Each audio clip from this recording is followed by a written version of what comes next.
आज का शिरडी साईं संदेश। मन की चिंता को मन में रखना ये समस्या का समाधान नहीं है। तुम कब तक यूं अंदर ही अंदर घुट घुट कर जीते रहोगे। अपनी बात रखो। जब घर पर परिवार में कुछ महत्वपूर्ण निर्णय लिया जा रहा हो, तुम भी अपनी बात रखा करो। चाहे कोई तुम्हारे सुझाव चाहे या ना चाहे, लेकिन तुम्हारा पूरा हक है कि तुम भी अपने सुझाव दो। उस वक्त तुम्हें कोई नहीं रोक सकता तुम्हारे सुझाव देने में। जितने महत्वपूर्ण औरों के सुझाव हैं, उतने ही तुम्हारे भी महत्वपूर्ण रखते हैं। आगे होकर अपने सुझाव दिया करो। अगर ऐसा नहीं करोगे ना, तो तुम तो पीछे ही हटते चले जाओगे और फिर तुम्हें कोई ज़रूरी नहीं समझेगा। जब तक तुम खुद को सम्मान और महत्वपूर्ण नहीं समझोगे, सामने वाला कोई भी व्यक्ति तुम्हें सम्मान नहीं देगा। जितने ज़रूरी तुम खुद के लिए हो, शायद ही औरों के लिए उतने ना हो। आगे से इस बात का ध्यान ज़रूर देना। जो तुम्हारा मन अब अध्यात्म की ओर चल पड़ा है, भक्ति में तुम्हारा मन लगने लगा है, वो इसलिए कि तुमने छोटी सी उम्र में बहुत धोखे खा लिए हैं। जीवन में अपनों से, जिंदगी से तुम्हें बहुत धक्के मिले हैं। छोटी सी उम्र में ही तुमने जीवन के ऐसे ऐसे अनुभव कर लिए हैं जिससे तुम इस उम्र में ही बहुत बड़े बन गए हो। उम्र से नहीं, लेकिन मन से, अपने दिमाग से। लेकिन फिक्र ना करो, ये ही अनुभव तुम्हें जीवन में बहुत आगे तक लेकर जाएगा। तुम्हारे जीवन में एक वक्त ऐसा भी आया था जब चारों ओर से तुम्हें कष्टों और मुश्किलों ने घेर लिया था। उस वक्त सबने, जिन्हें तुम अपना समझते थे, अपना मानते थे, अपना कहते थे, सब ने तुम्हारा साथ छोड़ दिया था और तुम उस वक्त बिल्कुल अकेले हो गए थे। चारों तरफ अंधकार ही अंधकार नजर आ रहा था। कोई नहीं था उस वक्त तुम्हारे साथ। और तब तुमने सोच लिया था कि शायद अब यही अंत है मेरे जीवन का। तुमने हाथ खड़े कर लिए थे और तुमने फिर भी मुझ पर भरोसा करना नहीं छोड़ा था। तुमने सिर्फ एक आवाज़ लगाई कि बाबा सहारा दो, और मैंने तुम्हें सहारा दिया।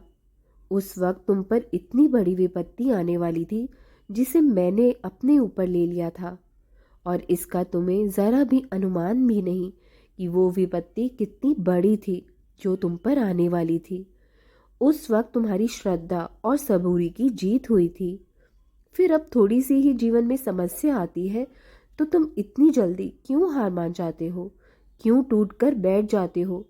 क्या तुम्हें अब मुझ पर विश्वास नहीं रहा, या तुम्हारी भक्ति अब कमज़ोर पड़ रही है?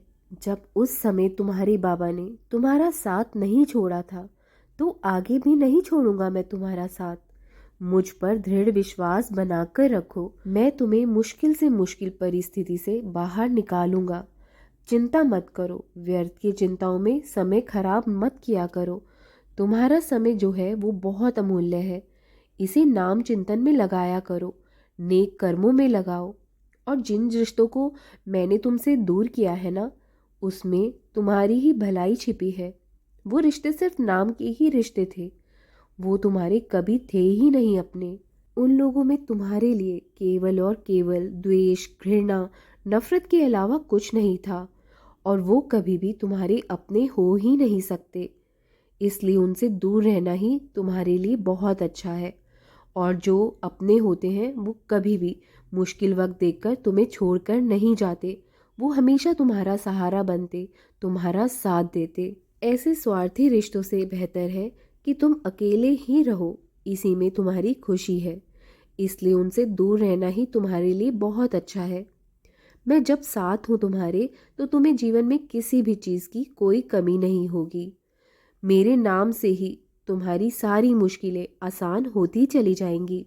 तुम्हारे जीवन में ढेर सारी खुशियाँ प्रवेश करेंगी। साथ ही मेरे सच्चरित्र भी पढ़ते रहा करो।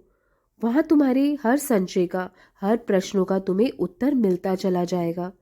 जितना हो पाए, जैसा हो सके उतना पढ़ो।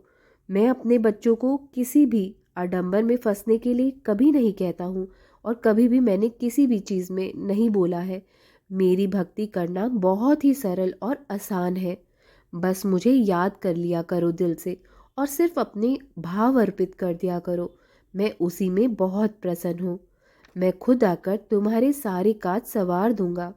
तुम पर कृपा होती चली जाएगी। खुश रहा करो। मेरा आशीर्वाद सदा तुम्हारे साथ है।